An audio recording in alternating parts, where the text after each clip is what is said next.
meet you? Well, my name is HRH Anabs Sara Igbe, a Niger Delta activist, an elder statesman, the media past spokesman, stroke the secretary of the PANDEF and Niger Delta Forum, and also the national coordinator of the South Elders Forum. You have been at the forefront of the emancipation of the Niger Delta region by way of demanding for effective and efficient allocation of resources.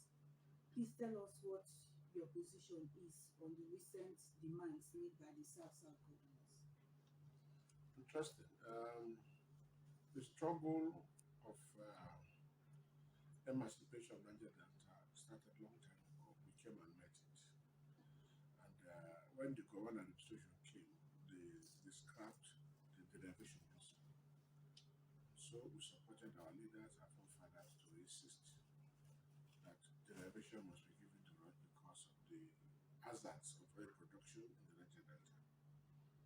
Based on that, 1.5% was given, and the commission was set up, 1.5 commission. Thereafter, 3% was given, and UNPADEC was set up. Then, from the station, I remember in 1999 2000, Obasanjo was almost assaulted by some of the militants, and others also insisted that they should implement the 13%. The 13% was approved in the constitution, but was not implemented. So, 1999, the Port Harcourt Government House here, Obasanjo was almost insulted to implement the 13%. And the UNPADEC was also changed to NDDC,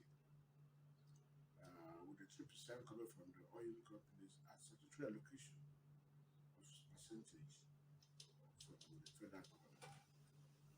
All this were done to elevate the plight, the suffering of the oil-bearing communities.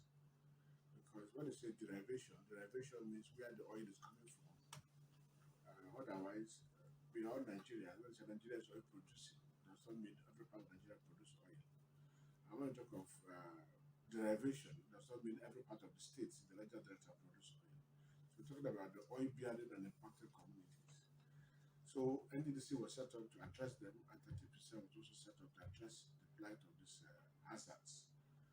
But unfortunately, over time, the governors are not using the 13% to address the development of the oil-bearing communities, oil and gas-bearing communities, or the impacted communities. Neither are they giving them appointment or creating employment, because the oil activities have destroyed the traditional occupation of fishing and farming. And so it is assumed that the 13% will be a palliative to those things that have been destroyed. But that has not been done. We have been advocating and insisting the governors are using 30% the way they want it, without addressing the issue of the oil-bearing communities. The oil-bearing communities are still living in their squalors, without schools, without medical facility, without health center, without reclamation, without water to drink, without employment, without appointment, and so many other things. No empowerment. The people are still living in their squalors.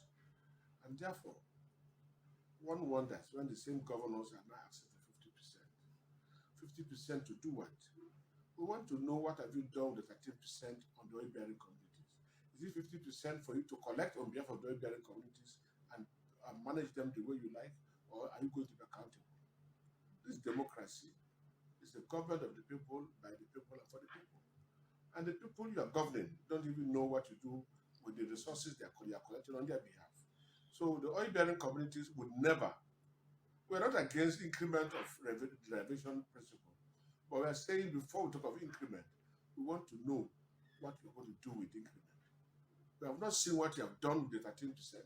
Neither have we seen what the NDDC has done in the oil-bearing communities. Until these things happen, don't take money, don't ask for anything on our behalf.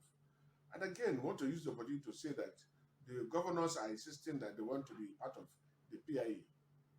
The oil bearing companies are saying because of the way they manage the 13% and how they abandoned the oil bearing communities, we don't want them to be part of the PIA. If they involve themselves in the PIA, then they are asking for problem in the Niger Delta. It means Niger Delta will still be restive. And that is not what we want. We want development.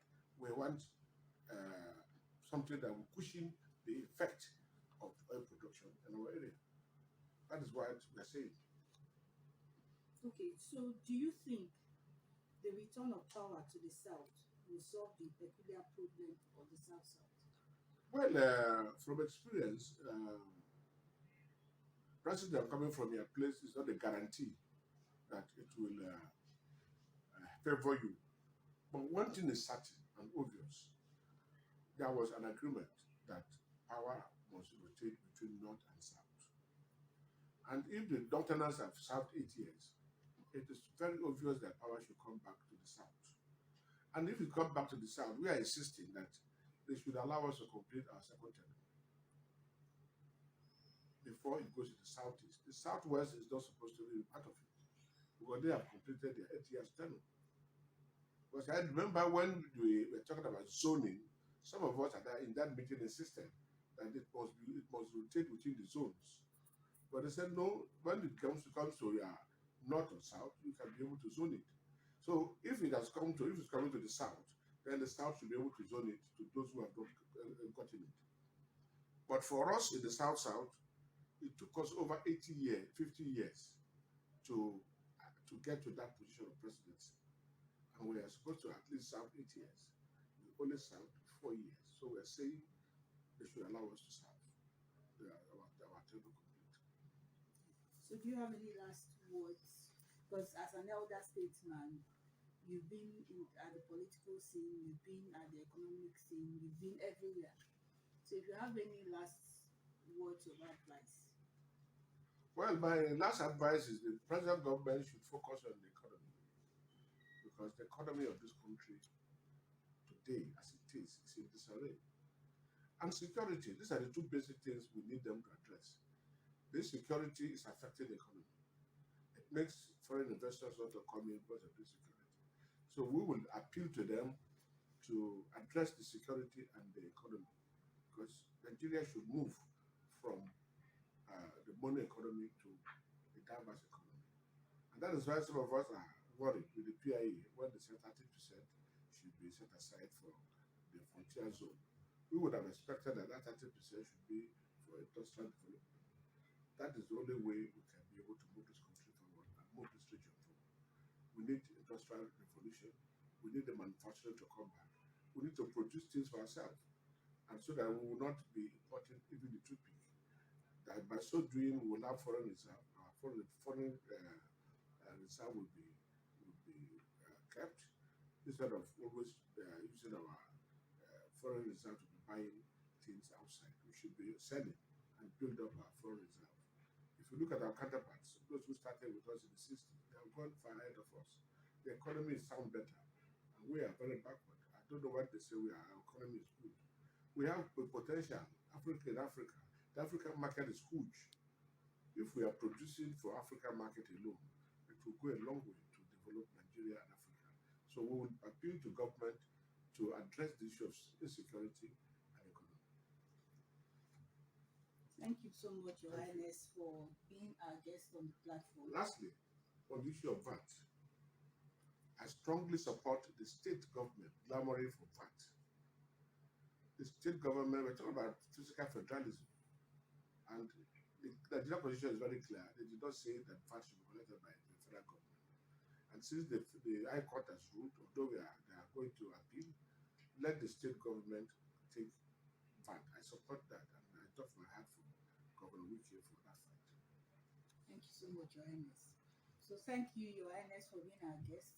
And for our viewers, I guess you all had a swell time. It was very exclusive and educative. So we look forward to having you next time on the platform. Thank you.